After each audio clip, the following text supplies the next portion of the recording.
Parti pour une autre idée de jeu. Aujourd'hui, je vais vous donner une idée de jeu toute simple dont j'ai, je crois, parlé dans une autre vidéo. Il s'agit de jouer avec les objets. C'est un jeu très simple que vous pouvez également faire chez vous. Pas besoin également d'avoir forcément beaucoup de vocabulaire parce qu'on va parler des choses du quotidien. Donc si vous avez envie d'en savoir plus et de découvrir ce jeu, eh bien je vous retrouve tout de suite.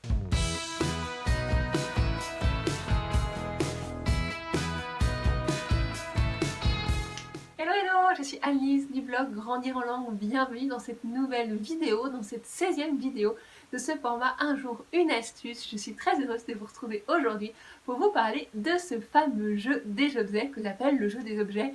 C'est pas vraiment le nom exact, mais c'est pas grave. Il s'agit tout simplement de rassembler des objets. Alors vous pouvez en prendre à partir de 4, ça va être intéressant, jusqu'à 6, 8, 10 en fonction voilà, du vocabulaire, du nombre aussi de participants que vous êtes. Donc vous allez les déposer en fait devant vous, devant les joueurs. Ce qui est intéressant, c'est de prendre des objets du quotidien que tout le monde connaît et dont la plupart connaissent quand même le mot de vocabulaire. Ensuite, ce qu'on peut faire, c'est qu'un participant va sortir de la pièce, un autre participant va choisir un des objets, donc sans le dire à voix haute, et quand le participant qui était sorti revient dans la pièce, l'autre doit lui faire deviner l'objet qu'il a choisi. Donc soit en posant, donc soit la personne qui est sortie va poser des questions, soit la personne qui a choisi l'objet va essayer de le décrire et l'autre doit deviner.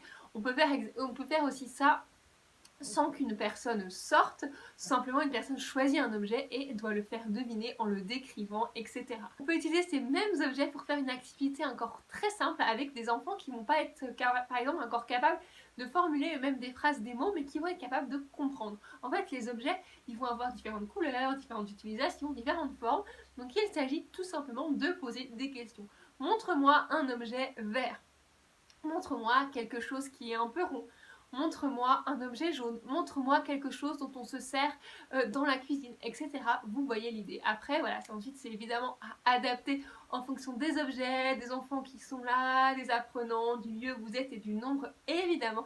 L'avantage, c'est que vous pouvez choisir des objets qui vont plaire à vos enfants, qui vont leur parler, qui vont leur dire « Waouh, ça c'est trop cool parce que c'est...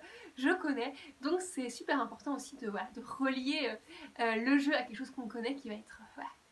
lié aux émotions. J'espère que cette idée de jeu vous plaît. Dites-moi dans les commentaires si vous le connaissez, si vous y avez déjà joué.